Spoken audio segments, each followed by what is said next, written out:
오늘은 성령 강림 주일입니다.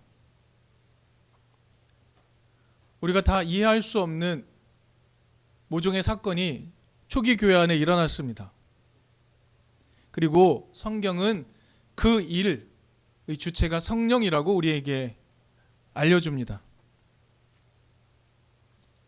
성경의 흐름대로 우리 한번 좀 따라가 보도록 하겠습니다. 예수께서 부활하시고 40일 동안 제자들과 함께 계시며 하나님 나라의 일을 가르치셨습니다. 그리고 승천하셨습니다. 그리고 너희는 예루살렘에 남아서 계속 기도하라 하셨죠. 그래서 사람들은 10일 동안 예루살렘에 모여서 기도했습니다. 성경을 자세히 훑어보니 약 120여 명의 사람들이 함께 기도했던 것 같습니다. 그리고 드디어 오순절이 되는 날, 성경은 이렇게 말합니다.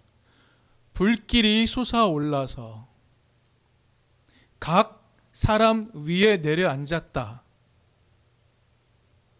그들은 모두 성령으로 충만하게 되어서 성령이 시키시는 대로 각각 방언으로 말하기 시작하였다 라고 성경은 기록하고 있습니다. 사도행전을 살피면 성령을 받은 사람들이 방언을 말했다고 합니다. 여기서 방언은 은사주의적인 표현이 아니죠. 알아들을 수 없는 말을 하는 것이 방언이 아닙니다. 방언은 여러 지역의 고유한 이해할 수 있는 언어로 말해졌다는 겁니다. 세계 각국의 언어로 무언가가 말해졌다는 겁니다.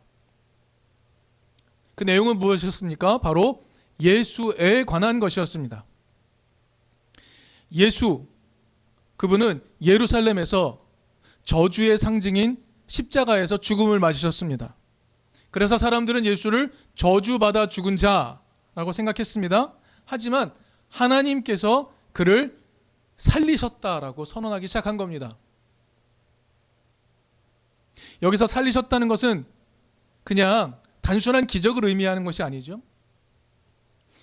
오히려 사람들은 예수가 저주받았다고 생각했지만 하나님께서 예수를 의롭다고 결정하셨다라는 이야기를 하기 시작한 겁니다. 성령을 받은 다음에 온 세계 사람들이 알아들을 수 있는 언어로 이야기한 것은 무엇이냐면 예수의 길이 하나님으로부터 인정받은 것이다 라는 이야기를 하기 시작했다는 겁니다. 성령이 오셔서 제일 처음 하신 일, 우리가 주목해 볼 필요가 있습니다. 예수를 죽인 자들이 얼마나 무서웠을까요? 그래서 제자들은 벌벌 떨며 숨어 있었습니다. 앞에 나서지도 못했습니다. 그랬던 사람들이 오히려 이제 사람들 앞에 떳떳하고 용감하게 나서기 시작했습니다. 그리고 이렇게 말합니다. 예수께서는 하나님께서 인정하신 옳은 길을 가셨던 분, 사셨던 분이라고 증언하기 시작한 겁니다. 이 용기 어디서 나왔습니까? 성령의 임재를 통하여 나오게 된 것입니다. 신약 성경이 기록하고 있는 성령은 어떤 일을 하셨습니까? 예수의 길을 따르다가 낙심했던 자들, 그들이 오히려 자신의 목숨을 걸고 생명 그 자체이셨던, 사랑 그 자체이셨던 예수의 길을 사람들에게 증언할 수 있도록 용기를 주신 어떠한 힘 또는 어떠한 존재셨습니다. 우리가 영이라고 부를 때, 특별히 기독교 안에서 성령이라고 부를 때, 이 영은 어떤 존재나 힘으로 여겨집니다. 그러나 실상을 다 파악할 수 없습니다. 다 설명할 수도 없습니다. 그러나 분명하게 경험되는 무엇인가가 있었습니다. 그래서 우리는 그 일을 영이 하신 일이라고 고백하고 있는 것입니다. 설명할 수 없고 파악할 수 없지만 분명히 경험되는 일이 있었다는 것, 이것이 성령이 하신 일이라고 우리는 고백하고 있는 겁니다. 여러분, 성경이 기록할 때까지를 한번 생각해 보십시오. 성경이 기록할 때까지 인간의 이해를 넘어서는 일들이 일어났던 것 같습니다. 인간의 이해 영역을 넘어서는 일에 대해서 무엇이라 설명할 수 있을까요?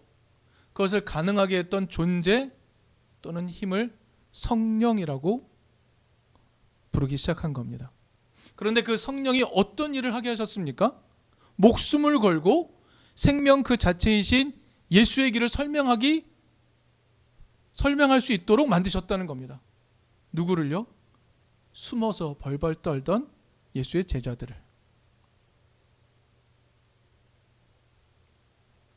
그것을 가능하게 했던 존재 또는 힘, 그분을 기독교는 성령이라고 부르는 겁니다. 오늘 본문을 통해서도 또 한번 확인해 보도록 합시다. 오늘 본문이 속한 요한복음 6장, 오늘 읽은 본문 앞부분을 보면요, 예수께서 5,000명을 먹이신 사건이 등장합니다. 이 사건이 일어난 다음에 민중들은 어떻게 반응을 했습니까? 흥분하기 시작했습니다. 자기들에게 빵을 주시는 분, 먹을 것을 주시는 분, 지금 이 순간 빵을 주시는 분, 그들은 모세를 연상했습니다. 광야에서 민중들에게 빵을 주었던 모세를 떠올리며 그와 같은 지도자의 등장이라고 여겼습니다. 그래서 흥분하기 시작했죠. 그래서 그들은 예수를 억지로 모셔다가 왕을 삼으려고 합니다. 근데 예수는 그 사실을 알게 되죠. 그래서 제자들을 먼저 호수 건너편으로 떠나보내고 자신도 뒤따라 건너갑니다. 눈앞에서 사라진 예수를 민중들이 포기했을까요? 그렇지 않습니다. 그 민중들은 곧바로 예수를 뒤따라 갑니다. 바다를 건너갑니다.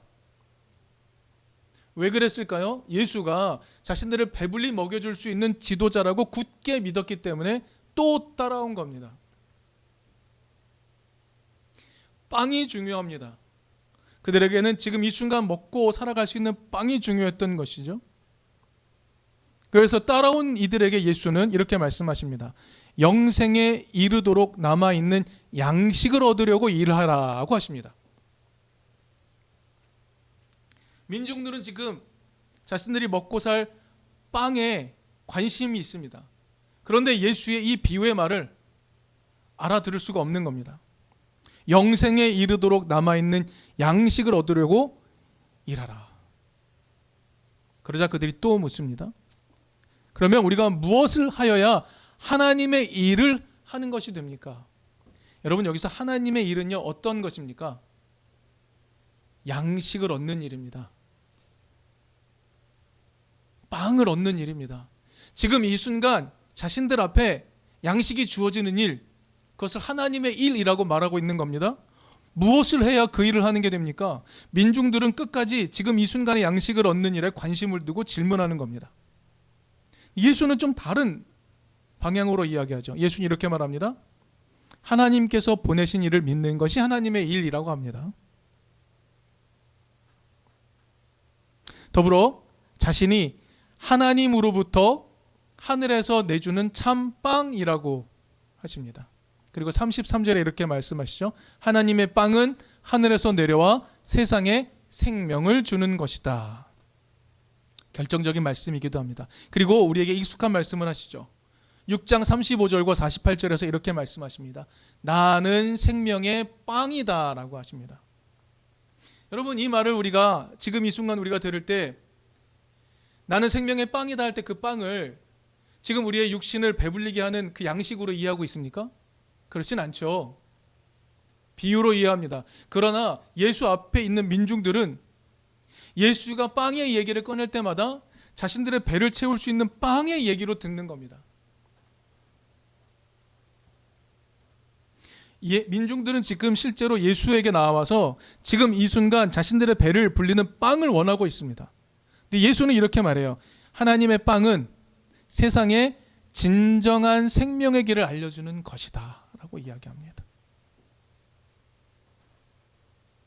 여러분, 빵은요, 하루 먹고 일주일 참고 그런 것이 아니죠.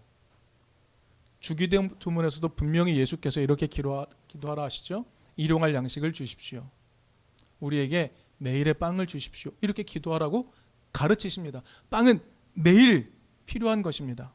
지금 예수는 이런 말을 하시고 계신 겁니다. 하나님의 빵은 세상의 진정한 생명의 길을 알려주는 것, 그 일을 매일 빵을 먹듯이 그 일을 하거라 라고 말씀하고 계신 겁니다. 민중들은 알아듣지 못했고요. 뿐만 아니라 제자들도 알아듣지 못합니다. 그래서 예수는요, 오늘 63절에 나와 있는 것처럼 생명을 주는 것은 영이다. 다르게 말하면 살아가게 하는 것은 영이다 라고 하십니다. 6장의 흐름을 우리가 가만히 눈으로 읽으면서는 그 흐름을 다 따라잡기가 쉽지 않습니다. 좀 정리해 보도록 하겠습니다. 예수님 이렇게 말씀하십니다. 지금 당장 먹고 살아가는 빵이 아니라 모두가 자신의 생명을 살아갈 수 있도록 하는 그 예수의 일, 그 일이 매일 먹어야 하는 하나님의 빵의 모습이다. 빵을 매일매일 필요로 한다. 그러나 지금 육신의 빵의 이야기를 하는 것이 아니라 모두가 자신의 생명을 살아갈 수 있도록 하는 그 예수의 그 일을 매일의 빵처럼 삼아라 라고 말씀하시는 것이죠. 그리고 이 일을 이끌어가는 분은 영이시다 라고 말하고 있는 겁니다. 예수가 떠나고 난 다음에 일을 우리에게 상상하도록 만들어 주고 있습니다. 우리가 사도행전을 통해 살펴보았습니다. 성경은요, 성령이 예수가 돌아가신 후에 모두가 포기할 뻔했던 예수의 길을 따를 수 있도록 이끌어 주셨다라고 알려주고 있습니다. 오순절에 임재했던 성령은요, 낙심한 자들에게 예수의 길을 매일 먹는 빵처럼 행할 수 있는 용기를 주는 존재 또는 힘이라고 알려주고 있습니다. 성령은 그런 일을 하신 분입니다.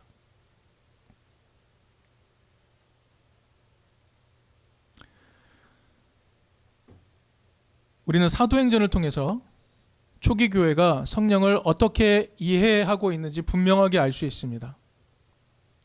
초기 교회는 성령을 이해함에 있어서 성령을 어떤 초자연적인 은사를 일으키는 존재라고 여기지 않았습니다. 그렇지 않았습니다. 오늘 본문인 요한복음은 2세기 초반에 기록이 되었다라고 여겨지죠. 그런데 2세기 중반 후반으로 가면서 이상한 사람들이 등장하기 시작합니다. 몬타누스라는 사람이 등장을 했어요. 이 사람은요, 자신이 성령으로부터 특별한 계시를 받았다고 주장하기 시작했습니다. 이 몬타누스가 이끌던 몬타누스파, 이들은요, 몬타누스가 특별한 계시를 성령으로부터 받았다라고 이야기하면서 시한부 종말을 이야기하기 시작했습니다. 금욕하도록 했고 이러면서 시한부 종말을 준비하라고 계속해서 이야기했습니다. 그러나 우리가 다 알다시피 그 예언이 이루어지지 않습니다. 이단으로 판별되기도 했던 거죠. 종교개혁 이후에 많은 신학자들 이렇게 말했습니다. 성경에 나타난 예수의 길이 아닌 그 예수의 길과 상관없이 오직 성령의 은사를 강조하는 계시, 예언 등의 활동, 이건 무의미하다라고 이미 선언했습니다. 성경에 나타난 예수의 길과 상관없이 예언, 방언, 기적 강조하는 활동들은 무의미하다고 이미 선언을 했던 것이죠. 하지만 오늘 개신교 안에서 성령은 어떤 모습입니까? 오늘 개신교 안에서 성령에 대한 이해는 어떤 것입니까? 은사주의적인 방향을 유지하고 있죠. 이 일은요, 19세기 후반부터 20세기 초반까지 강력하게 등장한 은사주의 운동에 기반하고 있습니다. 여러분, 순복음 교회 아시죠? 이걸 오순절파라고 부르지 않습니까? 이게 언제부터 시작이 됐냐면요, 1906년에 미국 아주사에서 엄청난 신비한 초자연적인 일이 일어나기 시작했던 겁니다. 방언을 말하기 시작했고, 우리가 느끼는 알아들을 수 없는 언어로서의 방언, 기적들이 막 일어나기 시작했습니다. 이 아주사에서부터 시작된 이 강력한 운동을 기반으로 오순절 교단이 생겨나게 됐고, 그것은 우리나라에서 순복음 교단으로 자리 잡게 된 거죠. 그래서 순복음 교회가 개신교 안에 전달해주고 있는 문화가 온 개신교 진영을 다 삼켜버린 겁니다. 그래서 성령이 하는 일은 오직 은사, 기적, 예언, 방언이라는 착시 현상이 일어나게 된 거죠. 그래서 어느 날 개신교 안에, 특별히 한국 개신교 안에 방언하고 계시하고 예언 말하고 병이 낫고 귀신 쫓아내는 일 하는 것이 성령이 하는 일이다라고 믿는 이들이 많아지기 시작한 겁니다. 최근에 신사도 운동을 이끌던 한 어처구니 없는 목사가 그 비열한 행각들이 드러나기 시작하면서 그 일들이 어처구니 없음이 계속 드러나고 있습니다만, 중요한 것은 사람들이 왜 그런 사람에게 열광을 했을까요? 예언, 방언, 계시와 같은 일들이 성령의 일이라고 착각하면서 그런 이야기를 꺼내는 사람들을 떠받들면서 이런 어처구니 없는 일들이 계속해서 일어나고 있는 겁니다.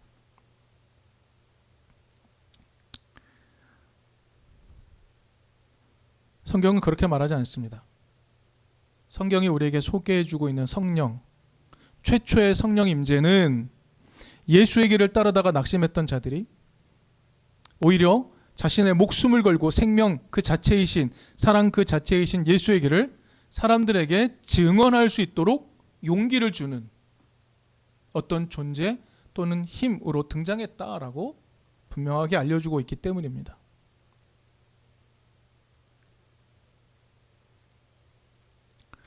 성경은 영을 생명과 연결해서 사용하는 것에 익숙합니다. 영은 히브리어로는 루아흐로 표현이 됩니다. 이 단어는 바람으로도 번역되지만 무엇보다 숨, 호흡으로 번역될 때 가장 중요한 의미를 갖게 됩니다.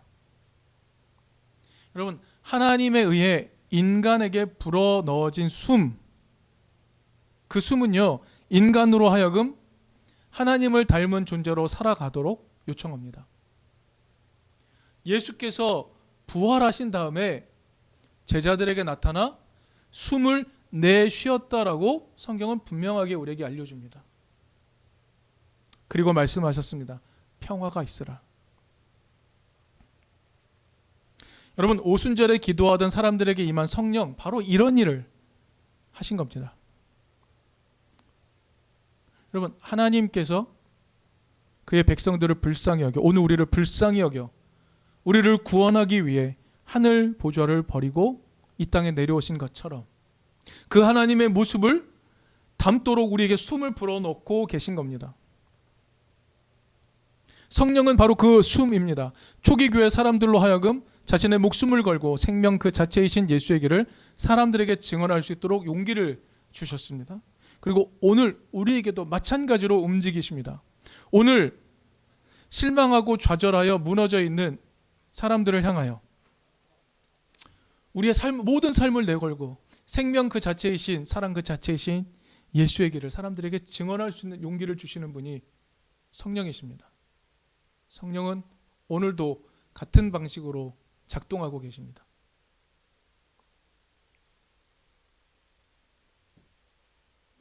오늘 본문 6장 63절에서 예수는 이렇게 말씀하십니다. 생명을 주는 것은 영이다.